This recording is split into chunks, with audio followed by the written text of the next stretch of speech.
केंद्रीय चुनाव आयोग द्वारा 5 प्रदेशों में चुनाव की तारीखों के ऐलान के साथ ही चुनावी बिगुल बज चुका है। ये 5 प्रदेश है मध्य प्रदेश, राजस्थान, छत्तीसगढ़, तेलंगाना और मिजोरम। मध्य प्रदेश की बात करें तो यहाँ 230 विधानसभा सीटें हैं। इन सीटों पर वैसे तो मुख्य मुकाबला भाजपा और कांग्रेस के बीच ही है, लेकिन कुछ सीटों पर बसपा, सपा और आम आदमी पार्टी के अलावा क्षेत्रीय पार्टियां भी दमखम दिखा रही है। भाजपा ने अब तक 136 सीटों पर उम्मीदवारों के नामों की घोषणा कर दी है। वहीं कांग्रेस भी उम्मीदवारों की सूची को अंतिम रूप देने में जुटी हुई है। बता दें कि मध्य प्रदेश की कई विधानसभा सीटें ऐसी है जिन पर प्रदेश के साथ ही देश भर की निगाहें रहेगी, क्योंकि इस बार भाजपा ने कमजोर सीटों पर दिग्गजों को उतार कर मुकाबले को रोमांचक बना दिया है। व्यास मीडिया की टीम आपको मध्य प्रदेश की एक ऐसी ही सीट से रूबरू करवाने जा रही है। यह है इंदौर एक विधानसभा सीट। वैसे तो इंदौर जिले में 9 विधानसभा सीटें हैं, लेकिन विधानसभा एक को लेकर प्रदेश ही नहीं देश भर में चर्चा हो रही है। इसका मुख्य कारण है भाजपा ने वरिष्ठ नेता और राष्ट्रीय महासचिव कैलाश विजयवर्गीय को मैदान में उतार दिया। इस सीट की चर्चा इसलिए भी है क्योंकि शहरी वोटर होने के बावजूद अन्य सीटों की तरह यह सीट बीजेपी का गढ़ नहीं बन सकी। 1957 से 2018 तक 15 बार चुनाव हुए हैं। इनमें से 7 बार कांग्रेस तो 5 बार बीजेपी जीती है। इसके अलावा 3 बार अन्य दलों ने इस सीट पर परचम लहराया है। हम मध्य प्रदेश की सबसे चर्चित इंदौर विधानसभा सीट 1 को लेकर बात करें, उसके पहले आपको मध्य प्रदेश में पिछले 2 विधानसभा चुनाव 2013 और 2018 के नतीजों के बारे में बताएंगे। हम आगे चर्चा शुरू करें उससे पहले आप मध्य प्रदेश विधानसभा चुनाव को लेकर ये जरूरी बातें भी जान लें कि मध्य प्रदेश में कुल 230 विधानसभा सीटें हैं और यहाँ बहुमत का आंकड़ा 116 है। वहीं राज्य में कुल 5,60,60,925 मतदाता हैं। इनमें से 2,88,25,607 पुरुष मतदाता हैं, जबकि महिला मतदाताओं की संख्या 2,72,33,945 है। वहीं 1,373 थर्ड जेंडर है। बता दें कि चुनाव आयोग के 4 अक्टूबर के फाइनल पब्लिकेशन के बीच राज्य में कुल 24,33,965 नए वोटर जोड़े गए हैं। वहीं 7,50,175 वोटर्स के नाम लिस्ट से हटाए भी गए हैं। बता दें कि राज्य में कुल 64,523 मतदान केंद्र रहेंगे, जहां मतदाता अपने वोट दे सकेंगे। चलिए अब हम साल 2013 में मध्य प्रदेश में हुए विधानसभा चुनाव नतीजों की बात करते हैं। 2013 में विधानसभा चुनाव के परिणामों ने सबको चौंका दिया था। एक तरफा जीत की उम्मीद पाले कांग्रेस को भाजपा से करारी शिकस्त का सामना करना पड़ा था। भाजपा ने 230 में से 165 सीटों पर जीत दर्ज कराई थी, जबकि कांग्रेस केवल 58 सीटों पर ही सिमट कर रह गई थी। वहीं बहुजन समाजवादी पार्टी ने 4 सीटों पर जीत दर्ज कराई थी, जबकि 3 सीटें निर्दलीय उम्मीदवारों ने जीती थी। वहीं बीजेपी के वोट शेयर की बात करें तो पार्टी को 44.88% वोट मिले थे, जबकि कांग्रेस को 36.38% और बसपा को 6.29% वोट मिले थे। इस तरह भाजपा ने 2013 के विधानसभा चुनाव में पूर्ण बहुमत हासिल कर अपनी सरकार बनाई थी। चुनाव में कांग्रेस की करारी शिकस्त का कारण पार्टी में अंदरूनी गुटबाजी एक प्रमुख कारण रहा था। वहीं दूसरा सबसे बड़ा कारण इस चुनाव में पहली बार चुनाव आयोग द्वारा मतदाताओं के लिए नोटा लाया गया था। उस समय के आंकड़ों के अनुसार राज्य के 2.25% मतदाता यानी 6,20,000 ने किसी को भी वोट के योग्य नहीं समझा था। इन मतदाताओं ने ईवीएम में नोटा बटन का इस्तेमाल किया था। इस बटन ने आधा दर्जन से ज्यादा उम्मीदवारों का खेल बिगाड़ दिया था। मसलन ग्वालियर पूर्व विधानसभा सीट से भाजपा की माया सिंह 1,147 मतों से जीती। यहाँ 2,112 वोटरों ने नोटा का इस्तेमाल किया। इनमें आधे वोट भी कांग्रेस उम्मीदवार को मिलते तो परिणाम बदल जाता। यही हाल सुर्खी विधानसभा क्षेत्र में हुआ था। यहाँ कांग्रेस के गोविंद सिंह 141 वोटों से हार गए थे, जबकि नोटा बटन दबाने वालों की संख्या 1550 थी। कांग्रेस के सभी बड़े नेताओं के प्रभाव क्षेत्र में पार्टी खास प्रदर्शन नहीं कर पाई थी। कांग्रेस महासचिव दिग्विजय सिंह के प्रभाव वाले जिले राजगढ़ की 5 में से 4 सीटों पर भाजपा सफल रही। ग्वालियर चंबल संभाग में 34 सीटों में कांग्रेस को महज 12 सीटों पर जीत मिली थी, जबकि कांग्रेस को इस क्षेत्र से बड़ा भरोसा था। यहां से भाजपा को 7 सीटें ज्यादा मिली थी। वहीं कमलनाथ का किला कहे जाने वाले महाकौशल में भाजपा ने जबरदस्त सेंध लगा दी थी। यहां भाजपा को 24 जबकि कांग्रेस को 13 सीटें ही मिली थी। वहीं प्रदेश कांग्रेस अध्यक्ष कांतिलाल भूरिया के संसदीय क्षेत्र झाबुआ तो कांग्रेस खाता तक नहीं खोल पाई थी। अब हम आपको वर्ष 2018 में हुए मध्य प्रदेश के विधानसभा चुनाव के बारे में बताएंगे। इस चुनाव के परिणाम भाजपा और कांग्रेस दोनों के लिए चौंकाने वाले रहे थे। जहां केंद्र में मोदी सरकार और राज्य में शिवराज सिंह की सरकार के चलते भाजपा अपनी जीत पक्की मानकर चल रही थी, वहीं सत्ता सुख के लिए तरस रही कांग्रेस ने भी अपनी जीत पक्की करने के लिए कोई कसर नहीं छोड़ी थी। 11 दिसंबर 2018 को चुनाव परिणाम घोषित किए गए तो नतीजों ने भाजपा कांग्रेस दोनों को चौंका दिया। कांग्रेस मध्य प्रदेश में 114 सीटों के साथ सबसे बड़ी पार्टी बन गई थी, जबकि भाजपा 109 सीटों के साथ दूसरे स्थान पर रही। इन चुनाव नतीजों में सबसे दिलचस्प बात यह रही कि भाजपा कांग्रेस दोनों ही पार्टी सरकार बनाने के लिए पूर्ण बहुमत का आंकड़ा पार नहीं कर पाई थी। कांग्रेस की सीटों का आंकड़ा बहुमत के लिए जरूरी 116 सीटों से 2 कम यानी 114 सीटों पर जाकर रुक गया था। वहीं भाजपा को 109 सीटें मिली और उसे जीतने के लिए 7 सीटें कम पड़ गई। ऐसे में दूसरे दल और निर्दलीय विधायकों ने राज्य में कांग्रेस की सरकार बनाने में अहम भूमिका निभाई थी। बता दें कि प्रदेश में 15 महीने ही कांग्रेस की सरकार चल पाई थी। इसके बाद कांग्रेस की सरकार गिरने के बाद सूबे में बीजेपी की सरकार बनी थी। इस चुनाव की सबसे खास बात यह रही कि 75.2% वोटिंग हुई थी, जिसमें से भाजपा को 41.1% वोट मिले थे, जबकि कांग्रेस को भी 41% वोट मिले थे।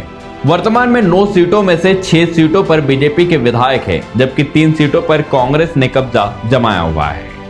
इन 9 सीटों में से अभी जो सीट सबसे ज्यादा चर्चा में है वो है इंदौर 1 विधानसभा। दरअसल भाजपा ने 1 सीट पर राष्ट्रीय महासचिव और वरिष्ठ नेता कैलाश विजयवर्गीय को प्रत्याशी बनाया है।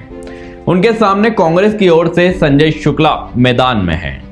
शुक्ला वर्तमान में इस सीट से विधायक है। इन दोनों के बीच मुकाबला होना है। ऐसे में दोनों ही प्रचार प्रसार में जुट गए हैं। ऐसे में अब लोगों के मन में बड़ा सवाल यह है कि इस बार यह सीट किसके खाते में जाएगी। व्यास मीडिया की टीम इसी सवाल का जवाब ढूंढने की कोशिश कर रही है। इसके लिए साल 2013 और 2018 में हुए विधानसभा चुनाव के परिणाम और उम्मीदवारों को लेकर चर्चा करेंगे।